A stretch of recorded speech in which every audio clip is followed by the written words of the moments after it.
आप देख रहे हैं कर्तव्य एवं निष्ठा का बयान, साहित्य और संस्कृति का बयान, समता की आवाज बयान टीवी।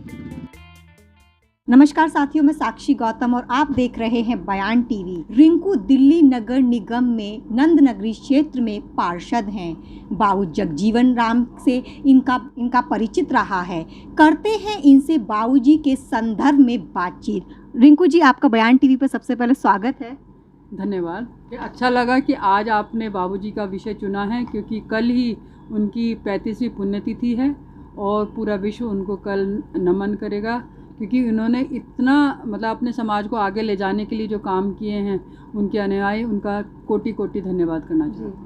बाबूजी की पुण्यतिथि पर आप क्या संदेश देना चाहती हैं आज?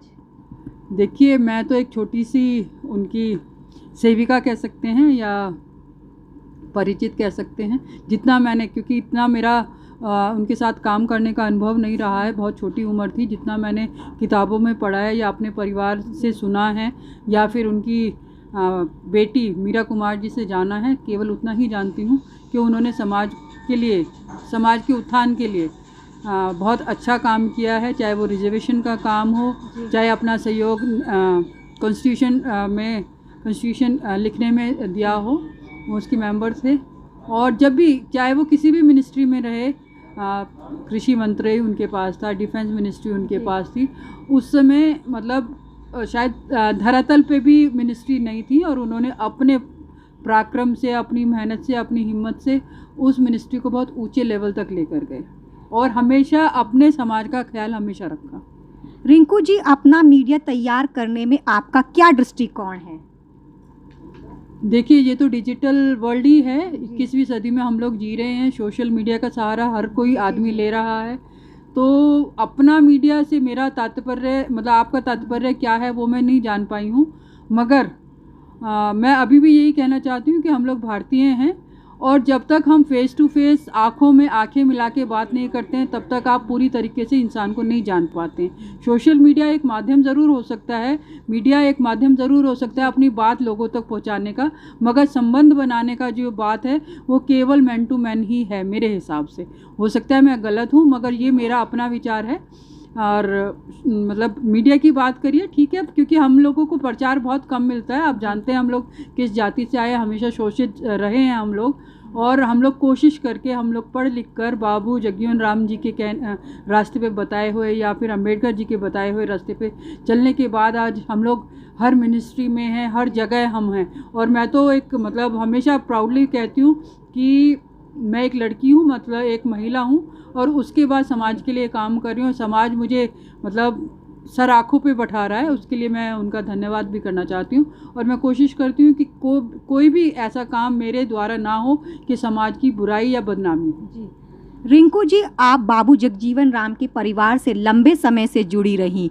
उनके व्यक्तित्व और कृतित्व को आप किस रूप में देखती हैं? देखिए, ये तो बात सच है कि बचपन से ही मैंने उन्हीं के थ्रू राजनीति सीखी है या फिर समाज सेवा सीखी है। व्यक्तित्व तो किताबों में लिखा जा चुका है कि वो किस तरह के व्यक्तित्व थे। मैं आपको एक प्रसंग सुनाना चाहती हूँ। उनकी कोठी मिलती थी, पहले कोठी कहा करते थे, घर था। वहाँ पर एक सज्जन उनसे मिलने आए, उनके साथ एक उनका बेटा भी था। तो बेचारा फटे हाल में था। पहले आप जानते हैं कि हमारे लोगों की क्या हालत थी। तो उन्हें अंदर बुलाया गया। बाबूजी ने पूछा कि भाई आप किस काम से आए हैं, बहुत दूर से आए थे। तो उन्होंने कहा, जी ये मेरा बेटा है और इसका ट्यूशन है लगा हुआ है और ये वकील बनना चाहता है। तो उनका व्यक्तित्व इतना अच्छा था कि सबसे पहले उन्होंने ये पूछा कहाँ से आए हैं। उनकी हालत देख के, उनके कपड़े देख के उन्हें पता चल गया था कि ये थके हुए हैं, भूखे हैं। सबसे पहले उन्होंने ये कहा कि सबसे पहले आप खाना खाओ, पानी पियो, उसके बाद काम की बात करेंगे।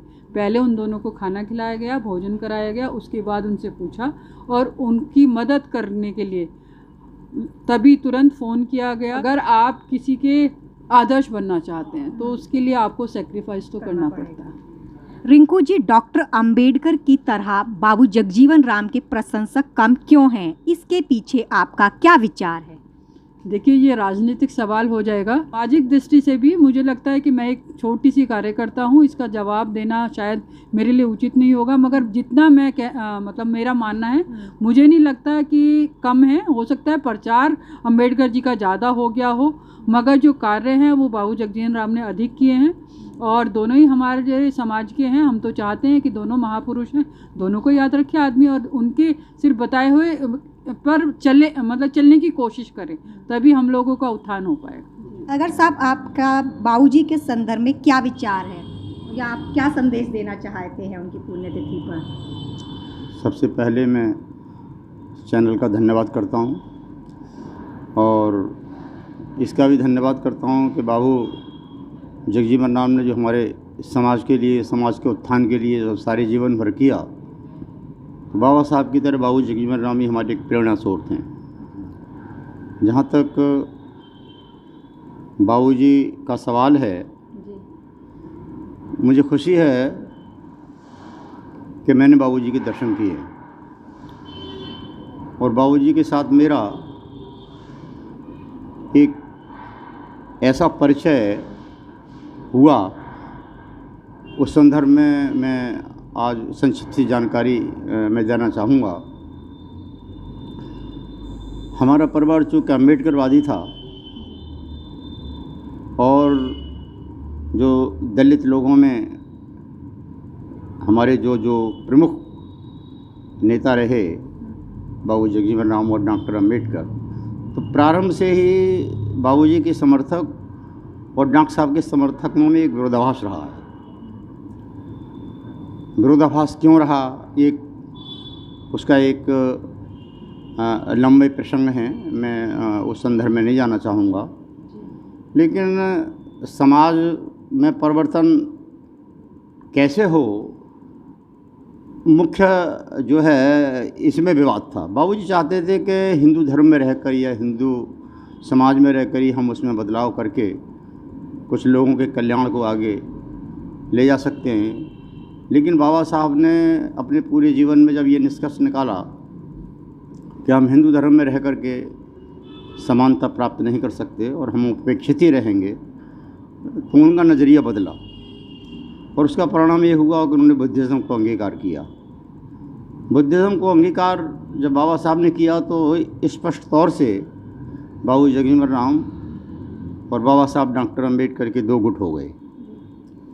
लेकिन बाबा साहब के तरीके को लोगों ने ज़्यादा पसंद किया, और उन्होंने इस बात को स्वीकार किया कि जिस समाज में हज़ारों वर्षों से उपेक्षित रहे हैं, अगर हम उसी समाज में रह कर के अपनी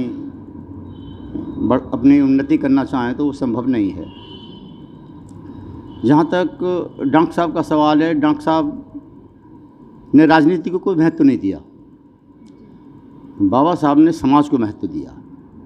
समाज का उत्थान कैसे होगा, समाज उत्थान कैसे हो सकता है, उनका दृष्टिकोण प्रारंभ से ही जो है, उनके प्रारंभिक जीवन से और जो उनके निर्माण तक अगर आप देखें, तो बाबा साहब ने कोई राजनीति को इतना महत्व नहीं दिया, न कोई राजनीतिक महत्वाकांक्षा रही। लेकिन बाबू जगजीवन राम को राजनीतिक महत्वाकांक्षा जो है ज़्यादा बनी रही, और अंतिम समय तक वो राजनीतिक महत्वाकांक्षा के शिकार रहे। साहब ने कहा कि भाई आप लोग क्यों आए, इतना लोग मेरा प्रचार प्रसार करने के लिए? मुझे राजनीति से, मैं राजनीतिक दृष्टिकोण से पार्लियामेंट में पहुंचूं, ये मेरा कोई बहुत बड़ा उद्देश्य नहीं है। जहाँ तक मेरे खड़े होने का सवाल है, तो उन्होंने एक बात कही कि अगर मैं जीत जाता हूँ तो आपकी आवाज़ पार्लियामेंट में उठाऊँगा, अगर मैं हार जाता हूँ तो मेरा जो है पार्लियामेंट के बाहर आपके नेतृत्व का जो है वो नेतृत्व करता रहूँगा। तो मेरे लिए आपका नेतृत्व जो है वो सर्वोपरि है। मेरे लिए ऐसा सर्वोपरि नहीं है कि मैं राजनीतिक दृष्टि से मैं कोई MP या मैं कोई और राजनीतिक महत्वाकांक्षा को लेकर के मैं कोई बड़ा राजनीतिक व्यक्ति बनूं। जहाँ तक आज चूँकि कल बाबूजी की परिनिर्वाण तिथि है, तो मुझे एक ऐसा अवसर मिला, शायद सन 70-71 के बीच की बात है, मेरा एक लेक्चर हुआ मानकपुरा में, दिल्ली के मानकपुरा में, और उस लेक्चर से प्रभावित होकर के बाबू जगजीवन राम के बहुत ही नज़दीक एक व्यक्ति थे उस समय, उनका नाम था पंडित छेदीलाल। तो पंडित छेदीलाल जो हैं वो भी मानिकपुरा में रहते थे। तो जब मेरा मंच पर भाषण चल रहा था तो पंडित छेदीलाल मेरे भाषण से बहुत प्रभावित हुए और उन्होंने मुझे बुलाया और उन्होंने कहा कि मैं आपकी भेंट बाबू जगजीवन राम से कराऊंगा, बहुत अच्छा बोलते हैं। वो मुझे बाबू जगजीवन राम के पास ले गए। तो ये मेरे लिए एक बहुत ही ऐसा अवसर था कि मैं उसकी कल्पना नहीं कर सकता था। उम्र के हिसाब से मैं कोई राजनीतिक दृष्टि से कोई राजनीतिक दृष्टि से किसी पद पर नहीं था, कोई बड़ा आदमी नहीं था, लेकिन इतने बड़े आदमी के साथ मेरा बातचीत करने का जो अवसर हुआ, इससे मुझे बड़ी खुशी हुई। तो बाबू छेदीलाल जी के साथ जब मैं गया बाबूजी के पास, तो पहले तो बाबूजी समझे कि छेदीलाल जी क्या ये तुम्हारा पोता है? तो छेदीलाल जी ने कहा कि नहीं, मेरा पोता नहीं है, ये लड़का जो है बहुत अच्छा बोलता है। अभी मैंने 2-4 दिन पहले जब इसकी स्पीच सुनी तो इसकी स्पीच से बहुत प्रभावित हुआ और मैंने कहा कि चलो मैं तुम्हारी भेंट बाबू जगजीवन राम से कराऊंगा। तो बाबू जगजीवन राम से जब मेरा पहली बार परिचय हुआ, बातचीत हुई, तो मैंने कहा जी मैं तो बाबा साहब डॉक्टर अम्बेडकर का अनुयायी हूँ और आपका दर्शन करने का जो मुझे लाभ प्राप्त हुआ है वो पंडित जी की वजह से मैं आप तक पहुँचा हूँ। तो ये भी मेरी बहुत सौभाग्य की बात है कि आप जैसे महान व्यक्ति के मुझे इतनी छोटी उम्र में दर्शन हुए। तो उन्होंने कहा कि भाई आप अम्बेडकर जी को मानते हैं, हम भी अम्बेडकर जी को मानते हैं। और उनकी मेज़ पर एक बंडल रखा हुआ था और उसमें फोल्डिंग के रूप में उसमें बहुत से सारे पोस्टर थे, बहुत बड़े पोस्टर थे। उन्होंने कहा कि इस बंडल को उठा के लाओ। तो मैं वो बंडल उठा के लाया। बाबू जगजीवन राम ने कहा इसको खोलो। मैंने बंडल को जब खोला तो उसमें एक बहुत बड़ा चित्र जो है बाबा साहब का जो है, बहुत बड़े चित्रों का जो है एक बंडल था। उसमें बहुत सारे बाबा साहब के जो है जो चित्र थे और वो चित्रों का जो प्रकाशन हुआ था वो बाबू जगजीवन राम की एक संस्था चलती थी, दलित वर्ग संघ। और दलित वर्ग संघ जो है वो बाबूजी का एक सामाजिक संगठन था। तो मुझे याद है कि जब मैंने वो बंडल खोला और जब मैंने बाबा साहब का विशाल चित्र देखा तो उसके नीचे लिखा हुआ था, जाति विहीन समाज की स्थापना के बिना स्वराज्य प्राप्त का कोई महत्व नहीं। नीचे लिखा हुआ था निवेदक अखिल भारतीय दलित वर्ग संघ, और अखिल भारतीय दलित वर्ग संघ के वो नेता थे उस समय। तो उन्होंने जो है कहा कि हम भी बाबूजी ने कहा कि हम भी बाबा साहब को मानते हैं। अगर हम बाबा साहब को नहीं मानते तो देखिए हमने बाबा साहब का इतना बड़ा चित्र जो है अपनी सामाजिक संस्था के नाम से लोगों के घर घर में पहुंचाया है। तो खैर वो मेरी पहली बाबूजी से भेंट थी। लेकिन एक संस्मरण में और आज आपको सुनाना चाहूँगा कि बाबूजी ने मुझे ये भी ऑफ़र किया कि बाबूजी का उस समय दलित वर्ग संघ का जो कार्यालय था वो शंकर मार्केट में था। उन्होंने मुझे उस दलित वर्ग संघ कार्यालय में भी ऑफ़र दिया कि आप शंकर मार्केट में हमारे कार्यालय में काम कर सकते हैं। लेकिन जब मैंने ये सुझाव अपने पिताजी को बताया तो बड़े नाराज़ हुए। उन्होंने कहा कि बाबू जगजीवन राम और हमारा जो है कोई तालमेल नहीं है। तो जो है मैंने उनके उस कार्यालय में मतलब जाना आना और मैंने जो है वो छोड़ दिया। लेकिन एक और प्रसंग सन 71 का है।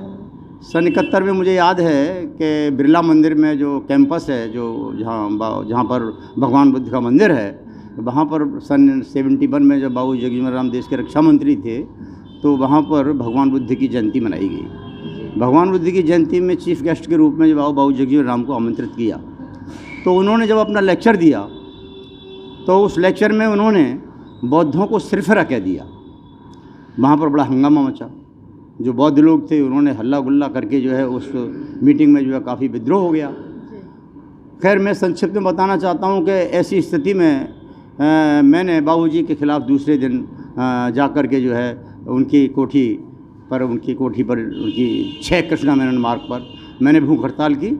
और मेरे साथ जो हैं LR वाली जो जालंधर पंजाब के हैं और अम्बेडकरी मिशन के एक बहुत बड़ी स्तंभ हैं वर्तमान समय में, वो भी मेरे साथ जो हैं भूख हड़ताल पर बैठे। और उत्तर प्रदेश के एक बौद्ध नेता थे वो भी जो हैं गिरधारी लाल बौद्ध, वो भी मेरे साथ भूख हड़ताल पर बैठे। तो हमने लोगों के खिलाफ बाबा साहब का जो बौद्ध आंदोलन था उसका समर्थन न करके बौद्धों की भावनाओं को ठेस पहुंचाने की बात को भी हमने अस्वीकार करके बाबूजी के खिलाफ हमने भूख हड़ताल भी की। लेकिन इसमें कोई संदेह नहीं कि उन्होंने अपने जीवन में दलितों के उठाने के लिए, उनके उत्थान के लिए बहुत कुछ काम किया है और आज समाज उनका कृतज्ञ है। रूपचंद जी, आप ये बताइए कि बाबूजी के व्यक्तित्व और कृतित्व पर आप क्या संदेश देना चाहते हैं आज? बाबूजी ने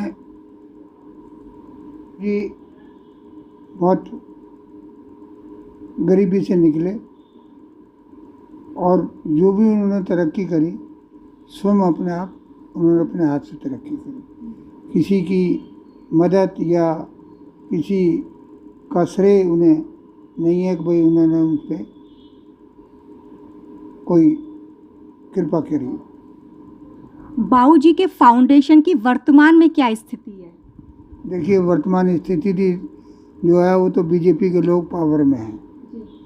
जब हम लोग पावर में थे तो हमने काफ़ी तरक्की कराई उसमें, मगर आज की तारीख में जो सोच है आदमी का, वो बीजेपी का सोच बाबू जगजीवन राम के प्रति नहीं।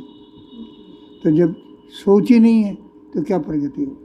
आपने कौन कौन सी गतिविधि शुरू करी? देखिए, गतिविधि शुरू करना तो बहुत आसान बात है, मगर गतिविधि को लगातार चालू रखना वो बहुत मुश्किल काम है। मैंने बाबू जगजीवन राम जी का नाम चलाने के लिए पूरा जीवन लगा दिया। आज जो डॉक्टर अंबेडकर के जो फॉलोवर्स हैं या उनके प्रशंसक हैं, वो बाबू जगजीवन राम के क्यों नहीं बन पाए हैं? अच्छा, सवाल ये है कि जो डॉक्टर अंबेडकर के फॉलोवर्स हैं वो, मैं ऐसा मानता हूँ कि एक वर्ग ही ऐसा है वो पूरा जो उनके हमेशा खिलाफ रहा है और इसलिए वो बाबू जगजीवन राम का नाम नहीं लेते। ऐसा मैं मानता हूँ जो डॉक्टर अंबेडकर के पक्ष वाले हैं वो बाबू जगजीवन राम के पक्षधर नहीं। जो पक्षधर हैं वो और कई बिरादरियों में हैं, मतलब ब्राह्मणों में मिलेंगे, जाटों में मिलेंगे, सब जगह मिलेंगे। नहीं, फाउंडेशन है चल रहा, उसमें जितने पैसे फाउंडेशन में चाहिए वो उन्हें मिल रहे हैं। डॉक्टर अंबेडकर का फाउंडेशन और बाबू जगजीवन राम का फाउंडेशन दोनों एक ही एडमिनिस्ट्रेशन, एक ही मिनिस्ट्री चला रहा और उन्हें कोई दोनों में आपस में कोई शिकायत नहीं। गरीब घर से निकलने के बाद उन्होंने जो गरीब आदमी की सेवा करी उसमें उन्हें फेम मिला। फिर उसके बाद वो उसकी इतनी सेवा में लग गए कि वो ये जितनी पार्टी वाले लोग थे वो उन्हें हजम नहीं कर पाए। इसकी पीठ के पीछे चमार लिखा है वो किसी का नहीं। साथियों, वीडियो के बारे में आपकी क्या राय है? कमेंट्स बॉक्स में लिखकर हमें ज़रूर बताएं कि आपको ये वीडियो कैसा लगा, ताकि हम आपको इस तरह की वीडियो हम रूबरू कराते रहें। बाकी आप साहित्यिक खबरों के लिए आप देखते रहिए बयान टीवी। बहुत बहुत शुक्रिया।